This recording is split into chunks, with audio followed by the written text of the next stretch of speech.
Manifestation is more than just wishing for a certain reality or focusing on a desire.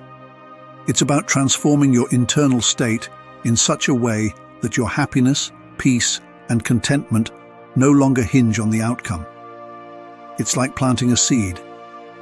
If you keep checking every hour to see if it's grown, you hinder its natural process. But if you trust that the seed will grow, nourish it with patience, and let go of the need to control its growth, it will eventually bloom when the time is right. In the same way, true manifestation is about shifting internally to a place where your emotions are not tethered to whether or not the external world reflects your desires.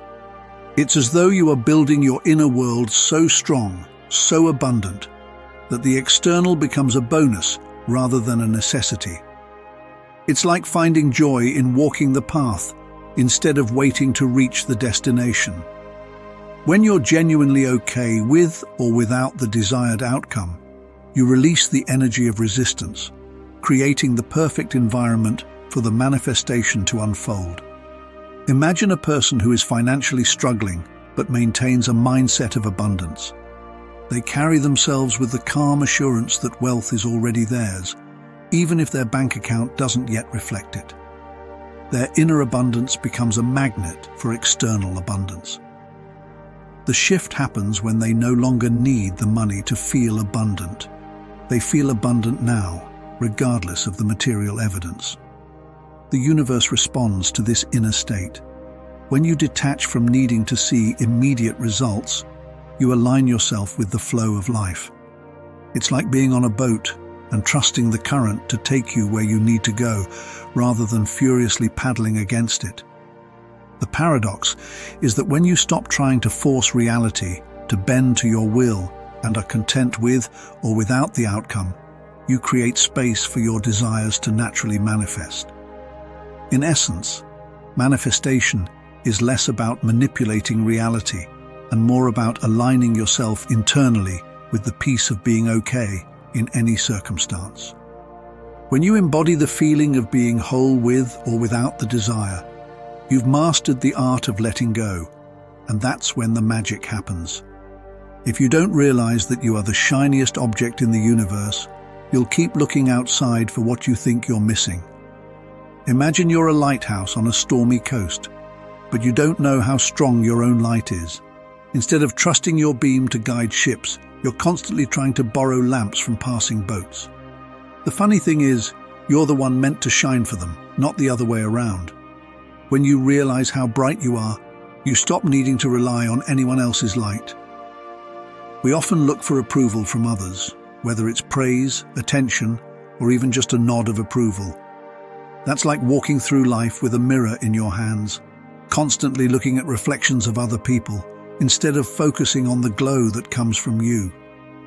The more you depend on those outside reflections, the more lost you feel, because mirrors can only show what's on the surface, not the true shine that's inside you. The moment you stop looking outside for validation, you realize something amazing. You've always been the brightest thing in your own universe. When you recognize your own light, everything else becomes extra. You no longer need to chase after it, because you are it. You are the lighthouse, the star, the shining light you've been searching for all along. Fighting against something we don't like often makes it harder for us to move on or find peace. When we resist, we use up a lot of energy worrying, complaining, or feeling frustrated. This keeps us stuck because we're focused on what we don't want instead of finding a way to change or accept it. Think of it like swimming against a strong current. The harder you fight to go the opposite direction, the more tired you become, and the less progress you make. But if you go with the flow, even if it's not where you want to be at the moment, you'll save your energy, and eventually, the current may lead you somewhere new or unexpected. Resistance also clouds our minds. When we resist, we're not open to new possibilities or learning from the situation. Sometimes the situation we're resisting is trying to teach us something important. Maybe it's patience, maybe it's understanding ourselves better, or maybe it's showing us a new path we hadn't considered before. If we stop resisting and accept where we are, we might see opportunities we didn't notice before. So instead of resisting, we can try to soften our approach. We can accept that not everything is in our control, but we can control how we respond.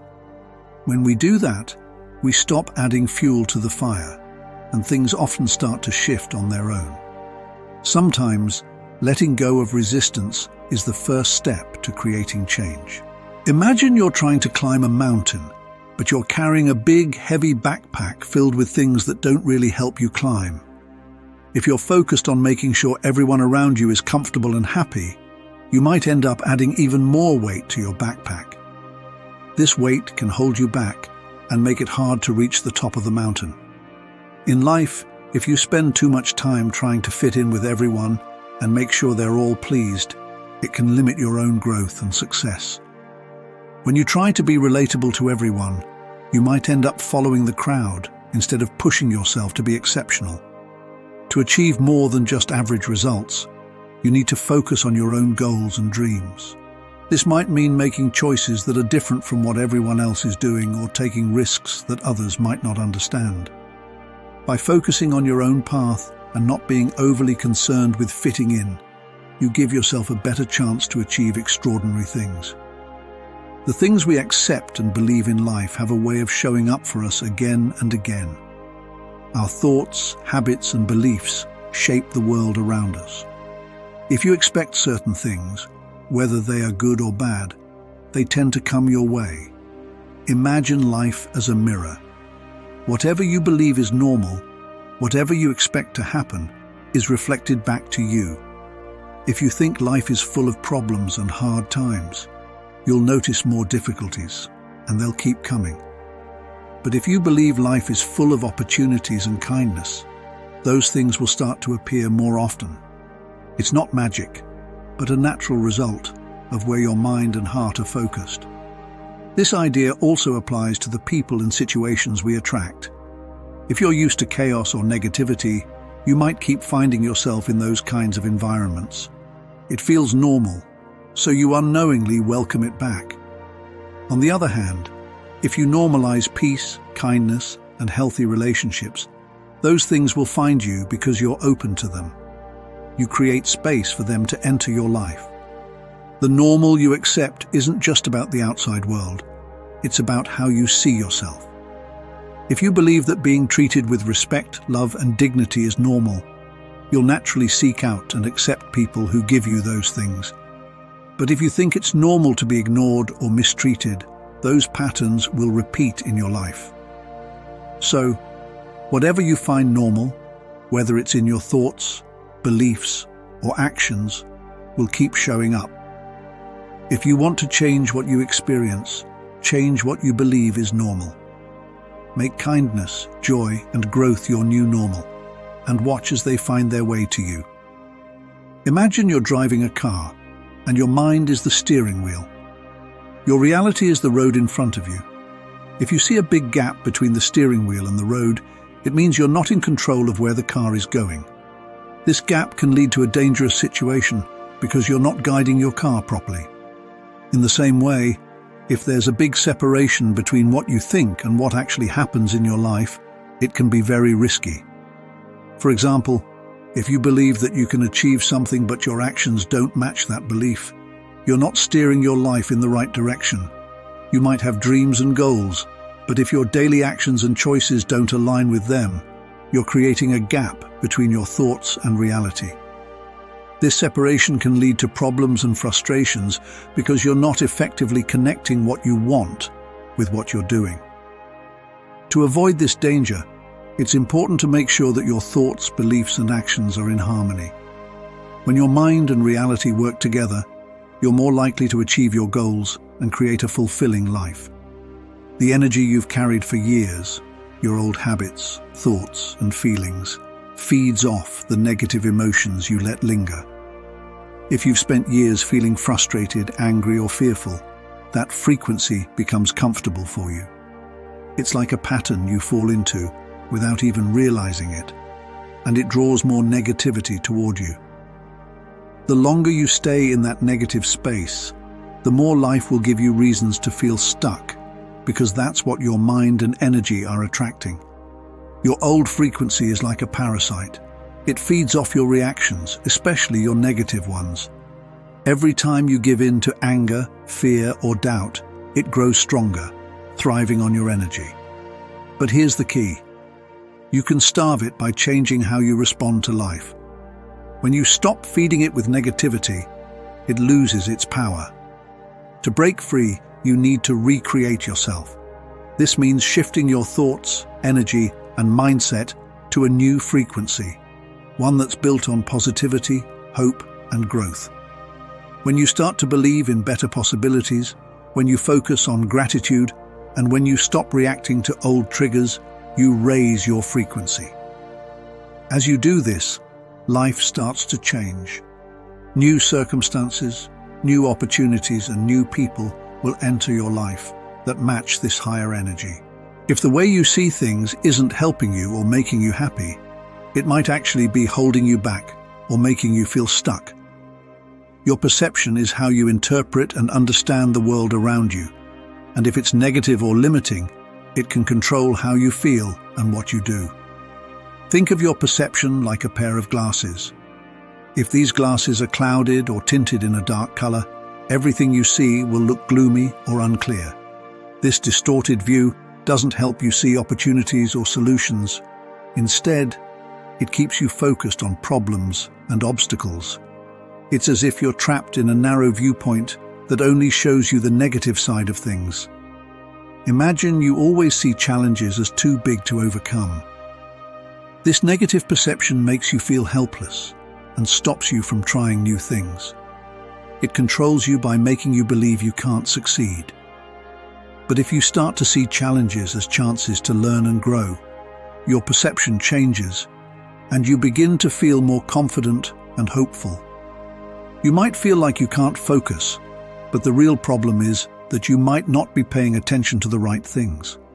It's not about having a general problem with concentrating. It's about where your focus is going. Imagine you're trying to read a book, but you keep getting distracted. You might think the issue is that you can't concentrate. But what if the real problem is that your mind is wandering to worries, unrelated tasks, or things that don't matter right now? Your concentration isn't the issue. It's that you're not consciously choosing what to focus on. Achieving your goals isn't just about wishing for them or wanting them. It's about becoming the kind of person who can reach those goals. If you want to achieve something new or reach a new place in life, you need to grow and change in ways that align with that goal. Imagine you're trying to get a new job, but you're still acting and thinking the same way you always have. You might want the job, but if you haven't developed the skills or mindset needed for it, you won't get it. Your current self, the way you think, act, and approach challenges, will only bring you the results you've always gotten. If you want to be healthier, it's not enough to just want to be fit. You have to start making healthier choices, like eating better and exercising regularly. You need to become someone who values and practices health and fitness. It's not about just wanting the result. It's about becoming the person who lives that result every day. Think of yourself as a river. As a river flows, it changes and adapts to its surroundings, moving forward and growing. If a river tried to stay exactly the same and never change, it would eventually get stuck and unable to move. In the same way, if you only focus on staying exactly who you are right now and resist any changes, you might miss out on growing into the person you could become. Change is a natural part of life, and it helps you learn new things, meet new people, and discover new possibilities. When you embrace change and allow yourself to grow, you open up opportunities to become a better, more experienced version of yourself. But if you cling too tightly to who you are right now, you might block yourself from reaching new heights and achieving your full potential. If you want something to become a part of your life, you first need to get used to the idea of having it. This means you should make it a normal and familiar part of your thoughts. For instance, if you dream of having a successful career, you need to imagine yourself as successful. believe you can achieve your goals, and think about what success looks like in your daily life. If you can't picture yourself having or achieving something, or if you don't believe it's possible for you, it will be very hard to make it a reality. Just like a gardener who doesn't water or care for their plants won't see them grow, if you don't nurture the idea of having something in your mind, it's unlikely to show up in your life. On the other hand, when you start to visualize and accept the idea of having or achieving something, you begin to prepare your mind to make it happen. This means you'll start to notice opportunities, make plans, and take actions that move you closer to your goals. When the idea feels familiar and achievable in your thoughts, it becomes easier to bring it into your reality. So to make something real in your life, you need to first normalize it in your mind. By imagining and believing in it, you set the stage for it to grow and become part of your life, just like nurturing seeds in a garden until they blossom into plants.